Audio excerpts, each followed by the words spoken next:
చలసాని శ్రీనివాస్ గారు, మరో అంశం చూసుకున్నట్లయితే ఒక ప్రముఖ మీడియా సంస్థ నిర్వహించిన కాన్క్లేవ్ ఒక కార్యక్రమంలో వైసీపీ ప్రతినిధిగా వచ్చిన వైసీపీ స్టేట్ కోఆర్డినేటర్ సజ్జల రామకృష్ణారెడ్డి ఒక అమరావతి మీద ఒక కామెంట్ చేశారు. అది ఇటు ప్రభుత్వం వైపు నుంచి కానీ అటు స్వపక్షంలో తన వైసీపీ నుంచి కానీ కొంత ఇబ్బందికర పరిస్థితులు ఉన్నాయనేది మరొక పత్రికల్లో మనం చూస్తూనే ఉన్నాం.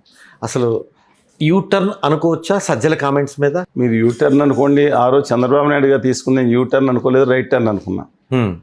రైట్ అంటే ఈ రైట్ కాదు, సరైనదని.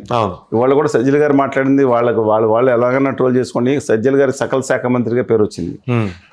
మరి కొంత స్వయం కొత్త అపరాధం ఉందా, లేదంటే అన్ని బాధ్యతలు ఆయన ఎత్తిమే పెట్టి మాట్లాడమన్నారు. ప్రతిదానికి మంత్రుల కంటే ఆయన రావటం అనేది చేయకుండా ఉండాల్సింది, తెలియదు కదా సార్, డిఫరెంట్ ఇష్యూ. బట్ ఆయన మాట్లాడిన దాంట్లో తప్పే ఉందండి. ఫీలర్స్ వదిలేరా సజ్జల? ఆయన మాట్లాడిన ఫీలర్స్ కాదని ఇంతకు ముందు కూడా మీరు ఉమారెడ్డి వెంకటేశ్వర గారు మేనిఫెస్టో కమిటీ చైర్మన్, రాష్ట్ర రాజధాని మార్చే సమస్య లేదని 6 కోట్లు బదలగొట్టారు ఆయన. శ్రీమతి రోజా సెల్వమణి గారు కూడా స్పష్టంగా ఎవరు చెప్పాడు, మా అన్న ఇక్కడికి వచ్చాడు, ఇల్లు కట్టుకున్నాడు, మీ చంద్రబాబు కట్టుకున్నాడు, చంద్రబాబు ఆంధ్రప్రదేశ్లో ఇల్లే లేదు. అవును, నారాయణపల్లి తమ్ముడికి ఇచ్చాడు, ఇల్లే లేదు. మాకు ఇక్కడ ఇల్లు ఉంది, మా బాస్కి పులివెందు ఇల్లు ఉంది, కడపలో ఇల్లు ఉంది, ప్లస్ ఇప్పుడు నేను కట్టుకోవడమే కాకుండా కుటుంబంతో కూడా షిఫ్ట్ అయ్యి ఇక్కడ నివాసం ఉంటున్నారని చెప్పి ఇక్కడ బ్రహ్మాండంగా చేస్తానని మాట్లాడారు కదా. ఫ్యాక్టా కాదండి వాళ్ళ, నిజమే. అందువల్ల వాళ్ళు మాట్లాడిందే మళ్ళీ, కానీ ఎందుకనో బుర్రలో పురుగు తొలిచినట్టుంది. దానికి కారణాలు తర్వాత చెప్తాను మీకు. ఒక నేషనల్ మ్యాగజైన్ వాళ్ళు వెళ్ళినప్పుడు ప్రచురించడానికి వీళ్ళే వద్దని చెప్పి ఆయన చెప్పిన మాటల ప్రకారం ఏదో ఆయన అన్నది ఏంటంటే, నేను ఇక్కడ బాగా రాజధాని చేస్తాను, నన్ను ఊళ్ళోకి వస్తే తిట్టారు ఆయన చెప్తాం, లేడీస్కే తిట్టారు. అసలు వాళ్ళు ఎవరు ఆయనకి ఎక్కిచ్చారో తెలియదండి. పైగా తర్వాత నేను తెలుసుకున్న ఎస్ఎండ్ఎస్ కార్పొరేషన్ 33,000 కోట్ల కుంభకోణం, ఆ మొత్తం ఇదంతా చేసి పెడితే చంద్రబాబుకి ఆ 33,000 కోట్లు నన్నేమో భూమిలో పాతేసి పక్కన స్లాబ్ వేస్తారు ఆయన అభిప్రాయం అనుకుంటా.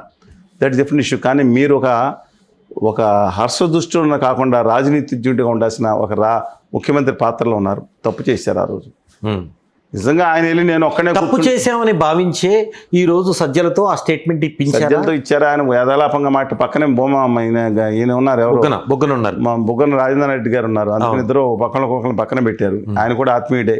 అవును, ఎవరు జగన్మోహన్ రెడ్డి గారికి. కానీ ఒకటి చెప్తున్నా అండి, జగన్మోహన్ రెడ్డి గారు కనుక ఆ రోజు అధికారంలోకి వచ్చిన తర్వాత బ్రహ్మాండమైన మేడితో అధికారంలోకి వచ్చారు. ఆల్ ద వే పక్క శ్రీకాకుళం నుంచి ఆంధ్రపురం వరకు ఒకే ఇప్పుడు ప్రస్తుతం వచ్చింది, దానికంటే కొంత తక్కువైనా. వచ్చినప్పుడు ఆయన నవరత్నాలు అన్నారు, కావాలని ఇంకో దశరత్నం, అందులో కొన్ని చాలా వరకు అమలు చేశారు, 1-2 చిన్న లోపాలు ఉన్నా. ఇంకో దశరత్నం కూడా, ఆ రత్నం కూడా యాడ్ చేసుకుంటూ ఆంధ్రప్రదేశ్కి హోదా విభజన హామీ తీసుకొచ్చి యువతరాన్ని బాగుపెడితే ఆయన 20 ఏళ్ళు అధికారులు ఉంటే మాకే ఎవరికి అబ్జెక్షన్ ఉండదు. ఆ పార్టీలో రావాలని కోరుకునే వాళ్ళు తప్ప రాష్ట్ర ప్రజలు ఎవరికి ఇబ్బంది ఉండదు. ఈయన ప్రతి సెక్షన్ రాంగ్గా టచ్ చేసుకుంటూ వెళ్ళారు, కక్షాదిం పాత్రలోకి వెళ్ళారు. అవలాల్సిన అవసరం ఉందండి, ఆయన పని చేసుకోవచ్చు కదా. ఎవరు బుర్రలో తొలిచారు, నిజంగా ఈయన వెళ్ళిపోతారు. ఇంకొకటి ఒక సెన్సిటివ్ ఇష్యూతో పాటు ఒక రాష్ట్ర రాజధానికి సంబంధించిన అతలాకుతలం అయిపోయింది కదండి. ఇలాంటి విషయంలో యథాలాపంగా మాట్లాడతారా? కాదు, ఆయన ఇంతకుముందు కూడా ఇప్పుడు ఈయన మాట్లాడారు. గవర్నర్ బొత్స గారు కూడా ఏముంది ఇప్పుడు ఉంది అదే కదా రాజధాని అనే మాట కూడా ఇంతకుముందు కూడా మాట్లాడారు, సీరియస్గా తీసుకోలేదు. అందువల్ల ఇప్పుడు జగన్మోహన్ రెడ్డి గారు నిజంగా ఆయన వెళ్ళి అక్కడ కూర్చున్నారు అనుకోండి, ఆయనతో పాటు ఒక సెక్రటరీ స్టాఫ్ వెళ్ళి విశాఖపట్నం కూర్చొని పనిచేశారు అనుకోండి, ఎందుకు వెళ్తున్నారు, అన్యాయం చేస్తున్నారు అంటారు. కానీ అసలు 3 రాజధాని బిల్లు ఒకటి పెట్టి శాసనమండలిలో మద్దతు బలం లేదని తెలిసి మళ్ళీ శాసనమండలి రద్దు చేస్తాననే ఒక చిన్నపిల్లల చేష్ట కింద కోపం వస్తే నాకొద్దు తీసేయి, నాకొద్దు. ఆ రోజు ఎన్టీఆర్ రద్దు చేసిన దాన్ని కూడా కోడ్ చేశారు. అది చేసి అలా చేసి మళ్ళీ యూటర్న్ ఎవరు తీసుకుంటున్నారు? ఇన్ని యూటర్న్లు అవసరమా అంటే దీనికి అనంటే కారణం కక్ష. అది శివుడి ఆజ్ఞ లేనిదే చేమైనా కుట్టదంటారు. పైన అమిత్ షా గారు బాస్ ఆదాని గారు అని పేరు చెప్పిన ఈ రాజకీయంలో ఆంధ్రప్రదేశ్ పడి వెల కొట్టుకుంటుంది. 1 కోటి రత్నాల వీణ తెలంగాణ, ఒక పోరాటం, సాయుధ పోరాటం స్ఫూర్తి ఉన్న తెలంగాణలో పోరాటతత్వం ఉంది. ఆంధ్రప్రదేశ్లో కూడా ఉంది, బట్ ఒక కసి పోరాటం ఉంది. ఈ కులం మతం కంటే కూడా మీరు ఆంధ్రప్రదేశ్లోకి వెళ్ళండి, ఎక్కువ నీ రాజకీయ నాయకులు అలవాటు చేస్తారు ఏంటని రాజకీయ నాయకులు పడింది. తెలంగాణలో ఆ పోరాటతత్వం, తన ప్రాంతం, తన అస్తిత్వం, తన ప్రజల అభివృద్ధి, అయ్యా ఎక్కడున్నారు బయట అన్నావా, అది చాలా సోషల్గా ఉంటుంది, అంతా సోషల్గా ఉంటుంది. ఎక్సెప్ట్ ఆ పై సోషల్గా కన్నా 1% అధికారం మదం ఉన్న బ్యాచ్ మినహాయిస్తే మినహాయిస్తే ఊళ్ళో సామాజిక అగ్రకులాలు మామూలు వాళ్ళు బాబా మాట్లాడుకుంటూ వెళ్తూ ఉంటారు చాలా. ఇవాళ అలాంటి చోట్ల ఇవాళ కవిత గారు ఏదైతే నేను అన్నారు, ఐ డోంట్ హ్యావ్ ఎనీ ఆవిడ మీద ఎగనిస్ట్గా లేదు. ఒక తెలుగు బిడ్డగా ఆవిడ లోపల చేశారు, అవినీతి చేశారనే దాంట్లో మనం కాదు నిర్ణయం చేయాల్సింది. కానీ కేంద్ర ప్రభుత్వం బలి చేసింది. వాషింగ్ పౌడర్ నిర్మాలో జాయిన్ అయితే ఆవిడ బయటకు వచ్చేసి ఉండేవారు. రాకుండా నిలబడి అన్ని రోజులు శిక్ష అనుభవించి, అదే ఆంధ్రప్రదేశ్కి సంబంధించిన వైఎస్ఆర్ కాంగ్రెస్ పార్టీ మరియు తెలుగుదేశం పార్టీకి సంబంధించిన ప్రస్తుత ఎంపీ ఇద్దరికి ఎంపీలు చేశారు. వాళ్ళ అబ్బాయి అప్రూవ్ అయ్యి వచ్చారు. జేసీ రెడ్డి గారు ఇంకో ఎంపీ గారు అల్లుడు గారు వాళ్ళ తమ్ముడు గారు ఆయన అప్రూవ్ అయ్యి పెద్ద ఇబ్బంది లేకుండా వచ్చారు. ఈవిడిని బలిపెట్టారు కేజ్రీవాల్ గారి కోసం. ఆ సింపతి ఎస్, కానీ ఆవిడ అహంకారం అని కేజ్రీవాల్ కోసమేనా? కేజ్రీవాల్ని సిసోడియా గారిని వన్ షాట్ బట్ 2 బర్డ్స్ దొరికినాయి కాబట్టి మండి నడుస్తుందని వాళ్ళని టార్గెట్ చేసే ముఖ్య దాంట్లో ఈవిడ దొరికారు. అందువల్ల మై రిక్వెస్ట్, ఆవిడ మీద ఏమి కోపం లేదండి, కానీ ఆవిడ అరెస్ట్ అయినప్పుడు అంత సింపతి ప్రజల్లో రాలేదు. ఆవిడ ఉద్దేశం పిఆర్ఎస్ చేయలేదని, బట్ ప్రాక్టికల్గా ఎందుకనో వ్యవహార శైలి ఏంటో వారు దయచేసి ఎందుకు బతుకమ్మ అన్ని తీసుకొచ్చింది ఆవిడేనండి. యాక్చువల్గా బయటికి వారు ఆలోచించుకోవాలి, నిర్వహించుకోవాలి. I don't have negative only suggestion. అదే ఇక్కడ పబ్లిక్ నుంచి రెస్పాన్స్ పక్కన పెడితే పార్టీ అనేది ఇంపాక్ట్ ఎక్కువ ఉంటుందేమో, మరి ఎక్కువ ఉండదని నా అభిప్రాయం అండి. బీఆర్ఎస్కి నష్టం రాదా? బీఆర్ఎస్కి నష్టం 1% ఉంటుందేమో. ఆవిడకి కేసీఆర్ కూతురండి అయితే అవ్వచ్చండి. కేసీఆర్ గారు కూతుర్ని అరెస్ట్ చేస్తే రెస్పాన్స్ వచ్చిందా? ఇవాళ రేపొద్దున కేటీఆర్ గారిని అరెస్ట్ చేస్తే అంత రెస్పాన్స్ వస్తుందా? కేసీఆర్ గారిని టచ్ చేస్తే వస్తుంది.